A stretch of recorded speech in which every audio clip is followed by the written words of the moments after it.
नमस्कार दोस्तों, स्वागत है आप सभी लोगों का स्टडी ग्लोस पर। मैंने अपने लेक्चर्स के अंदर कई बार यह कहा है कि पीओके पाक ऑक्यूपाइड कश्मीर जल्द ही भारत के अंदर आने वाला है और उसकी सरगर्मियां अभी तेज हो चुकी हैं। उसके कई निशान जो है वो अब हमको दिखाई पड़ रहे हैं और हाल ही में इस बात को प्रमाणित कर दिया है एस जयशंकर साहब, जो कि पहुंच चुके थे लंदन के अंदर और चैथम हाउस के अंदर जाकर उन्होंने एक शेर की तरह बोलना शुरू किया और यह कहा कि पीओके जल्द ही जो है वो भारत के अंदर आने वाला है और आप लोगों तक न्यूज पहुंच जाएगी। हम भी आज उसी बात की चर्चा करने के लिए आज एकत्रित हुए हैं। हाल ही में जयशंकर साहब ने जो स्टेटमेंट दिया है उसको हम लोग बड़ा विस्तार से पढ़ने वाले हैं और क्या क्या सवाल उनसे पूछे गए, क्या सवाल उनके ऊपर दागे गए और जबरदस्त तरीके से उन प्रश्नों को हैंडल करते हुए उन्होंने अपने जवाब जो है वहां पर अपने सुशोभित भी कर दिए कि देखिए ये हमारा जवाब है, आप कोई भी असमंजस्य के अंदर कोई भी कॉन्ट्राडिक्शन जो है वो मत रखिए। मैं आपको बताकर जाता हूं कि ये आगे से जो है वो भारत का स्टैंड रहने वाला है। तो चलिए विस्तार से बात करते हैं कि आखिरकार जयशंकर साहब जो है उन्होंने कश्मीर के मुद्दे पर क्या कहा। पहली बात तो यह है कि मैं आप लोगों को इस चीज के बारे में वाकिफ करवा देना चाहता हूं कि भारत का हमेशा से पीओके को लेकर यह स्टैंड रहा है कि यह एक हमारा घरेलू मुद्दा है, डोमेस्टिक इशू है। इसको इंटरनेशनल लेवल पर बात करना, चर्चा करना या फिर पहचान देना, आइडेंटिफाई करना गलत है। तो भारत ने हमें हमेशा यह कहा है कि हमारा घरेलू मुद्दा है और हम लोग आपस में बातचीत करके इसको सुलझा लेंगे। फिर भी विदेशी कई लोग ऐसे हैं जो कि इस मुद्दे को विदेशी मंचों पर हमेशा जो है चर्चा का विषय बना देते हैं। हम लोग हमेशा ये कोशिश करते हैं कि घरेलू मुद्दे पर हम लोग पाकिस्तान के साथ में बातचीत करके इसको सुलझा ले, लेकिन पाकिस्तान खुद जो है हमेशा यूएन के अंदर इस बात को जो है प्रमाणित करता है, कहता है कि देखो ये जो कश्मीर का मुद्दा है भारत सुलझाना नहीं चाहता है और हम लोग भी फिर मजबूर हो जाते हैं अपनी बात वहां पर रखने के लिए। हाल ही के अंदर ऐसी बात भी रखी गई। आप लोगों को पता होगा कि रिसेंटली यूएन के अंदर हमारे ही एक प्रशासनिक जो अधिकारी हैं, आईएफएस ऑफिसर हैं, उन्होंने पाकिस्तान के बारे में कहा था और इस बार हमने नाम लेकर साफ तौर पर पाकिस्तान के लिए कहा कि पाकिस्तान जो है वो आतंकवाद का गढ़ है, आतंकवाद को पनाह देता है और पाकिस्तान के द्वारा यानी कि पाकिस्तान के जरिए भारत के अंदर आतंकवादी जो है वो पाकिस्तान भेजता है। ऐसा हमने अभी यूएन के अंदर कहा। लेकिन अभी जयशंकर जो है वो ये कह रहे हैं कि कश्मीर इशू मोस्टली सॉल्व, हम लोग कश्मीर के मुद्दे को बहुत हद तक जो है वो सुलझा चुके हैं। Call for return of stolen part from Pakistan. तो जो चुराया गया भाग था, ये देखिए यहां पर एक वर्ड जो है वो यूज किया गया है, चुराया गया। तो पाकिस्तान ने इसको चुराया। मैं आपको पूरी कहानी बताऊंगा कि किस तरीके से चुराया गया है और भारत किस तरीके से इसको ले सकता है, क्योंकि जयशंकर जो है उनसे पूछा भी गया कि आप किस तरीके से इसको ले सकते हैं। यहां पर एक वाद संवाद हुआ। ये जो मोहतरमा यहां पर बैठी हैं ये चैथम हाउस के डायरेक्टर हैं और यहां पर हमारे विदेश मंत्री बैठे हैं। चैथम हाउस मतलब जयशंकर साहब अभी लंदन के दौरे पर थे, वहां पर चैथम हाउस के अंदर इनसे बातचीत की गई और उन्होंने जवाब दिया। पहला प्रश्न बड़ा गजब का था और उस पर विस्तार से हम लोग चर्चा करेंगे।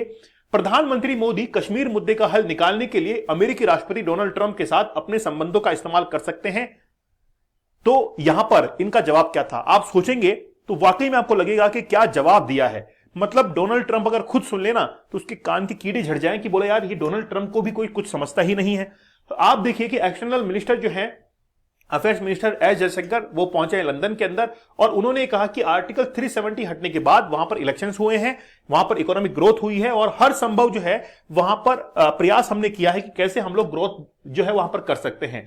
तो यहां पर एस जयशंकर जो है वो ये कहते हैं अपने एक ट्वीट के अंदर, तो आप लोग देख सकते हैं कि वो अप्रिशिएट कर रहे हैं, appreciated the conversation with the, यहां पर आप देख मोहतरमा का नाम लिखा हुआ है, बड़ा टिपिकल नेम है और ये कहें कि @ चैथम हाउस, मतलब वो धन्यवाद दे रहे हैं कि किस तरीके से हम लोग जो है वो यहां पर आज मिले हैं, उसके लिए मैं धन्यवाद जाहिर जो है वो करना चाहूंगा। और आपने मुझसे सवाल पूछे और मैंने इसका जवाब दिया और बड़ा बेहतरीन जवाब दिया, तो इसके लिए भी मैं धन्यवाद आपको कहना चाहूंगा। क्योंकि spoke about changing geopolitics, Jio economics, India UK ties, neighbourhood and the India view of the world, मतलब भारत जो है पूरे विश्व को किस नजरिए से देखता है। यहां पर कुछ अंग्रेजी के शब्द लिखे हुए हैं, लेकिन मैं आप लोगों को थोड़ा सा हिंदी की तरफ लेकर जाता हूं। सबसे पहले यह बताता हूं कि चैथम हाउस के अंदर ये मोहतरमा जो इंटरव्यू ले रही थी वो director and CEO of Chatham house की थी, जिनका नाम है मैडॉक्स। तो मैडॉक्स के द्वारा ये इंटरव्यू लिया गया और ये चैथम हाउस लंदन के अंदर स्थित है और ये कहता है कि the royal institute of international affairs, मतलब एक ऐसा इंस्टीट्यूट जो कि अंतरराष्ट्रीय खबरों के बारे में सभी विश्व को रूबरू करवाता है, जितनी भी अंतरराष्ट्रीय खबरें हैं, और साथ ही के अंदर इंडिपेंडेंट थिंकिंग सिंस 1920, मतलब हम लोग इंडिपेंडेंट थिंकिंग करते हैं, सोचते हैं और किसी के दबाव में नहीं है। ये चैथम हाउस का एक बेस लाइन है। आप लोग देखेंगे कि ये बिल्डिंग जो है वो चैथम चैथम हाउस की, और यहीं से जयशंकर जो है उन्होंने एक शेर की तरह यहां पर एंट्री ली, एक टाइगर की तरह, और वहां पर जाकर दहाड़ना शुरू किया। जब हम लोग चैथम हाउस की साइट पर गए तो अबाउट अस के अंदर उनका एक स्टेटमेंट लिखा हुआ था जिसको हमने लिया है। We are independent policy institute, मतलब हम लोग जो है स्वतंत्र रूप से पॉलिसी इंस्टीट्यूट है जो कि दुनिया भर की जितनी भी नीतियां हैं उनके ऊपर नजर रखते हैं। एंड ए ट्रस्टेड फॉरम, एक बहुत विश्वसनीय एक ट्रस्ट है फॉर डिबेट एंड डायलॉग, जो कि डिबेट करता है, डायलॉग्स करता है, हम लोग कह सकते हैं कि पॉडकास्ट वगैरह वो करता है। Over research and ideas help people understand over changing world, हमारा जो रिसर्च है, हमारी जो थिंकिंग है, हमारा जो डिबेट है, हमारे जो डायलॉग्स हैं, वो पूरे विश्व के लिए एक हेल्पिंग हैंड की तरह काम करते हैं और पूरे विश्व को बदलने की बात करते हैं। जब हम लोग इसकी वेबसाइट पे गए तो इंटरनेशनल रिलेशंस के बारे में कई सारे वक्तव्य यहां पर लिखे हुए थे, जैसे एक आप लोग यहां पर देख सकते हैं, Europe must take the gamble, मतलब यूरोप जो है वो जरूर जो है वो एक गैम्बल जो है वो करेगा and engage with China on Ukraine, China को यूक्रेन से जो है वो एंगेज करने की कोशिश करेगा। मतलब बहुत सारी बातें जो है वो चाइना को लेकर भी कही गई और यूक्रेन जो है उसके बारे में बात कही गई थी। फिर हम लोग थोड़ा सा आगे और बढ़े तो यहां पर यूक्रेन की तारीफ के लिए भी कई वर्ड जो है वो कहे हुए थे। What Ukraine can teach Europe, मतलब यूक्रेन जो है वो यूरोप को क्या सिखा सकता है, and the world about the innovation in modern warfare, मतलब पूरे विश्व के अंदर पूरे विश्व को क्या जो है वो सिखा सकता है, क्या टीच करवा सकता है, क्योंकि आज यूक्रेन जो है वो खुद वॉरफेयर के अंदर फंसा हुआ है, फिर भी आज इतने लंबे समय तक भी सरेंडर जो है वो यूक्रेन ने नहीं किया है। हम लोग जब इसके दूसरे पायदान पर गए तो यहां पर ज़ेलेंस्की और ट्रंप की जो वार्तालाप अभी हाल ही के अंदर हुई थी, गर्मा गर्मी हुई थी, उसको लेकर भी यहां पर उसको जगह जो है वो दी गई है। तो प्लेटफॉर्म से सीधा सीधा ये जाहिर है कि ये एक ऐसा प्लेटफॉर्म है जो कि इंटरनेशनल रिलेशंस के बारे में बात करता है, डायलॉग्स के बारे में बात करता है और पूरे विश्व तक अपनी इंफॉर्मेशन जो है वो स्प्रेड करता है। हम लोग इसको एक मिनोमिक्स के रूप में या सिनोनिम जो है वो नाम देना चाहेंगे, और वो ये है कि पब्लिकेशन हाउस हम लोग कह सकते हैं जो कि अपने विचारों को दूसरे लोगों तक पहुंचाता है। लेकिन यह भी ध्यान रखना ये यूरोप के अंदर स्थित है और यूरोप की एक संस्था है जो कि अपने आप को इंडिपेंडेंट संस्था कहती है। तो जो सवाल पहले जयशंकर साहब के ऊपर दागा गया था उसके ऊपर मैं आना चाहूंगा कि क्या डोनाल्ड ट्रंप जो है वो कश्मीर के मुद्दे में भारत की क्या हेल्प कर सकते हैं। तो पहले हम लोग कश्मीर का मुद्दा समझ लेते हैं कि कश्मीर का मुद्दा क्या है। आप लोगों को पता है कि भारत को आजादी 15 अगस्त 1947 को मिली थी। ब्रिटिश जब भारत के अंदर आए थे तो उन्होंने 1948 का वर्ष जो है वो हमारे लिए डिसाइड किया था कि 1948 को हम भारत को आजाद करेंगे और परमानेंटली ब्रिटिश जो है वो यहां से निकलकर चले जाएंगे। लेकिन फिर भी उन्होंने 1947 के अंदर हमको आजाद कर दिया। इसके पीछे सबसे बड़ा कारण यह था क्योंकि जापान ने जिस समय सेकेंड वर्ल्ड वॉर के अंदर सरेंडर किया था वो डेट भी 15 अगस्त की ही थी। तो ब्रिटेन ने यह सोचा कि क्यों ना वो जो डेट है उसको स्मरणीय बनाया जाए, आगे भविष्य के अंदर लोग याद करें कि आखिरकार 15 अगस्त को क्या इंपॉर्टेंट हुआ था। इसीलिए उसी डेट को जापान ने जिस दिन सरेंडर किया था उसी डेट को एक यादगार बनाने के लिए भारत को भी 15 अगस्त को ही आजाद कर दिया गया और ब्रिटेन ने उस दिन को यादगार बना दिया अपनी परिभाषा के अंदर। लेकिन हमको तो आजादी मिल गई। हमको आजादी मिली शारीरिक तौर पर, मानसिक तौर पर नहीं। हम लोग अभी मानसिक तौर पर भी गुलामी की जिंदगी जी रहे थे क्योंकि हमारे बहुत सारी रियासतें बिखरी हुई थी। हम भी चाहते थे कि ये जो गुलामी की जंजीरें हमारे ऊपर बांधी गई हैं इनको हम लोग जो है तोड़ दें। इसी बीच में पाकिस्तान जो है जो कि जम्मू कश्मीर के ऊपर नजरें गड़ाए हुए बैठा था, ब्रिटिश के जाने के बाद पाकिस्तान की सेना ने जम्मू कश्मीर के ऊपर अटैक कर दिया। अब जैसे ही जम्मू कश्मीर के ऊपर अटैक करते हैं तो भारत के राजशाही मतलब जो बहुत ऐशो आराम के अंदर रहा करते थे राजा हरि सिंह, तो राजा हरि सिंह भागकर जो है जम्मू कश्मीर से वो आते हैं दिल्ली के अंदर और सरदार वल्लभ भाई पटेल को ये कहते हैं कि आप हमारी मदद कीजिए। पाकिस्तान की सेनाएं जो हैं वो हमारे इस रियासत के अंदर आ चुकी हैं, तो आप अपनी सेनाओं को वहां पर भेज दीजिए ताकि पाकिस्तान की सेनाओं को पीछे जो है वो खदेड़ा जा सके।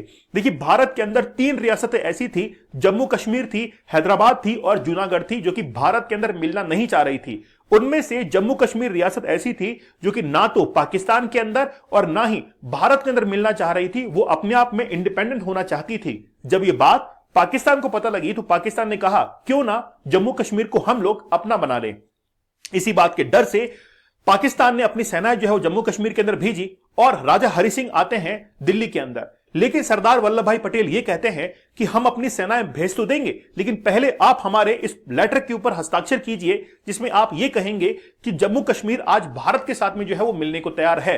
तो जैसे ही हरि सिंह ने 26 अक्टूबर 1947 को इंस्ट्रूमेंटेशन ऑफ एक्सेशन पर हस्ताक्षर किए, उसके बाद में यह तय हो गया कि राजा हरि सिंह जो कि एक हिंदू राजा हैं मुस्लिम जनता के ऊपर, और वो जो पूरी की पूरी रियासत है वो आज भारत में मिलने को तैयार है। अब यही मुद्दा जहां पर पाकिस्तानी सेना जो है वो आज जम्मू कश्मीर के अंदर आ चुकी है, तो यहां पर नेहरू जी जो हैं वो जाते हैं यूएन के अंदर, और वो वहां पर जाकर अंतरराष्ट्रीय मुद्दा ये उठाते हैं कि जम्मू कश्मीर के अंदर पाकिस्तान की सेनाएं आ चुकी हैं। तो यूएन की तरफ से एक सर्कुलर जारी होता है और ये कहता है कि जो जहां पर है वो वहीं पर रुक जाए। मतलब भारत की सेना जम्मू कश्मीर में पहुंचती है और जैसे ही पाकिस्तान की सेना को पीछे खदेड़ती है, इसी बीच में यूएन के ऑर्डर पास होते हैं, और ऑर्डर पास होने के बाद पाकिस्तान की सेनाएं भी अपनी जगह पर रुक जाती है और भारत की सेनाएं भी अपनी जगह पर रुक जाती है। जहां पर दोनों सेनाएं आपस में रुकती है, वहीं पर पाक ऑक्यूपाइड कश्मीर का क्षेत्र जो है वो पाकिस्तान में घोषित हो जाता है, और वहां पर LAC line of actual control जो है वो निर्मित हो जाती है। मतलब एलओसी लाइन ऑफ कंट्रोल जो है वो निर्मित हो जाती है भारत और पाकिस्तान के बीच में। आज भी वह स्थिति जो है वैसी ज्यों की त्यों बनी हुई है। लेकिन अगर पीओके के अंदर रहने वाले लोगों से पूछा जाए कि आपकी हालत कैसी है, तो वो हमेशा कहते हैं कि हमारा जो है वो भाग फूटा हुआ था, हमारी किस्मत फूटी हुई थी कि हम लोग पाकिस्तान के साथ में आए। लेकिन भारत ने हमेशा यह प्रयास किया है कि वो पाकिस्तान के पाक ऑक्यूपाइड कश्मीर जो कि भारत का हिस्सा होने वाला है, पाकिस्तान ने चुरा लिया था उसको, अब जो है वो भारत के अंदर आने वाला है। हमने वहां पर आर्टिकल 370 को रिमूव किया, जिससे वहां की आर्थिक वृद्धि हुई, सामाजिक वृद्धि हुई और लोगों का सोचने का दायरा जो है वो बढ़ा। इसलिए जो पाक ऑक्यूपाइड कश्मीर है उसको पाकिस्तान ने चुरा लिया था। तो जयशंकर साहब ये कह रहे हैं कि हम लोग उसको वापस से अब भारत में लाने के लिए पूरी तरीके से तैयार है, क्योंकि वो भारत का पहले भी अभिन्न अंग था और आज भी अभिन्न अंग है। तो हम लोग वाकई में अब ये जो है वो स्वागत कर सकते हैं। ये वाकई में एक सराहनीय कदम है कि पाकिस्तान अब जो है वो अब उस पर अपना अधिकार जो है वो छोड़ने वाला है। आर्टिकल 370 को अब देखिए, उन्होंने कहा कि हमने 3 कदम यहां पर उठाए हैं। पहला कदम था कि आर्टिकल 370 को वहां से हटाया गया। फिर कश्मीर में विकास, आर्थिक गतिविधियों और सामाजिक न्याय को बहाल करना, यह हमारा दूसरा कदम था। और चुनाव कराना जिसमें काफी वोटिंग हुई थी, यह हमारा तीसरा कदम था। तो 3 कदमों के माध्यम से, 3 स्टेप्स के माध्यम से हमने काफी हद तक जम्मू कश्मीर के अंदर विकास किया है। बाद में यह भी कहते हैं कि मुझे लगता है कि हम जिस हिस्से का इंतजार कर रहे हैं वह कश्मीर के उस हिस्से की वापसी है जिसे चोरी से पाकिस्तान ने अपने पास में जो है रखा है। जब यह हो जाएगा तो मैं आपको यकीन दिलाता हूं कि कश्मीर का मसला हल हो जाएगा। मतलब जैसे ही पाक ऑक्यूपाइड कश्मीर भारत का हिस्सा बन जाएगा, उसके बाद में मैं आपसे यकीन दिलाता हूं कि हम लोग पाकिस्तान की तरफ देखेंगे भी नहीं, पूरा मामला सुलझ जाएगा। इसका मतलब यह है कि डोनाल्ड ट्रंप की आवश्यकता नहीं है, किसी तीसरे व्यक्ति की आवश्यकता नहीं है, हम लोग घरेलू स्तर पर ही जो है इस मामले को सुलझा लेंगे। तो इनडायरेक्टली उन्होंने अपनी बात का जवाब दे दिया कि डोनाल्ड ट्रंप की यहां पर आवश्यकता नहीं है, वो अपने घर में बैठे ओवल हाउस के अंदर आराम से जो है वो बातचीत करे, ज़ेलेंस्की से बातचीत करे, जिससे बातचीत करना है वो करे।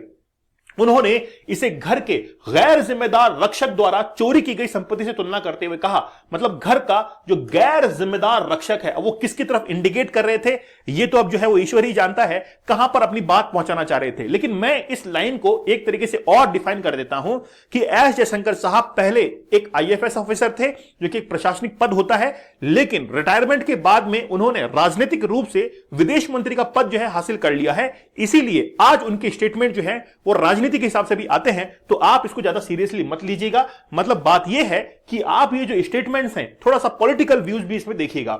जब घर का रखवाला जिम्मेदार नहीं होता तो कोई बाहर से आकर चोरी कर लेता है। भारत सरकार ने आर्टिकल 370 हटाकर कश्मीर को मुख्य धारा में लाने का जो कदम उठाया है, उसे पीओके को लेकर राष्ट्रीय सोच को फिर से जागरूक किया है। मतलब पाक ऑक्यूपाइड कश्मीर को लेकर भारत जैसे ही इसको लेगा, उसके बाद में सारा मामला जो है सुलझ जाएगा। दूसरा क्वेश्चन फिर से पूछा गया, भारत चीन के साथ किस तरह का रिश्ता रखता है। तो भारत के साथ यानी कि जयशंकर जो है वो ये कह रहे हैं कि देखिए, ज्यादा इसको सीरियस इशू बनाने की जरूरत नहीं है। हमारा और चाइना का रिलेशन बहुत पुराना है, भले ही बीच में कड़वाहट आई हो, लेकिन उतार चढ़ाव जो है चलता रहता है। इसको आप लोगों को यहां पर कोई चर्चा का विषय बनाने की आवश्यकता नहीं है। हम लोग आपस में जो है इस मामले को सुलझा लेंगे, तो ज्यादा गर्मा गर्मी की बात नहीं है। जहां पर सीढ़ियों से उतरते हुए जयशंकर दिखाई दे रहे हैं, वहीं पर ब्रिटिश विदेश मंत्री जो है वो भी इनके साथ में इनके ही समकक्ष हैं, वो यहां पर उतरते हुए दिखाई दे रहे हैं। तो सीधी बात यह है कि पाक ऑक्यूपाइड कश्मीर जल्द ही भारत के अंदर आने वाला है। इसके पहले से ही सिग्नल जो है वो दे दिए गए हैं। तो आप मुझे क्या एक निश्चित तारीख बता सकते हैं, डेट बता सकते हैं कि कब तक पीओके भारत के अंदर आ जाएगा? क्या इसका अनुमान रखते हैं? तो मुझे आप लोग कमेंट सेक्शन में जरूर बताइएगा। दोस्तों, आप लोग हमारे साइंस के बैच को जरूर ज्वाइन कीजिएगा, जिसमें बायोलॉजी, फिजिक्स और केमिस्ट्री हम लोग पढ़ रहे हैं।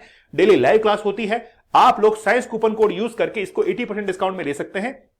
₹200 में आपको ये मिलेगा। और हमारा 75 डेज का हार्ड चैलेंज वाकई में जबरदस्त है। मैं आपसे कहना चाहूंगा कि आप 75 डेज के हार्ड चैलेंज को लीजिए और मैं आपसे वादा करता हूं कि आप किसी एग्जाम को क्रैक करेंगे, आप बिजनेस को ग्रो करेंगे, क्योंकि आपका जो सबकॉन्शियस माइंड है वो रीवायर होगा, रिप्रोग्राम होगा, कंसंट्रेट होगा, फोकस्ड होगा और आप जिंदगी के अंदर बहुत कुछ हासिल करेंगे। लेकिन आपकी ये जो बैड हैबिट्स है पोर्नोग्राफी देखने की, ये कहीं ना कहीं आपको तबाह कर देगी। तो 75 टेक्निक्स इस्तेमाल कीजिए और जिंदगी के अंदर आगे बढ़िए। आप इस कोर्स को जो है जरूर अवेल कीजिएगा। लाइफ के अंदर ऐसे कोर्सेस बहुत कम आते हैं।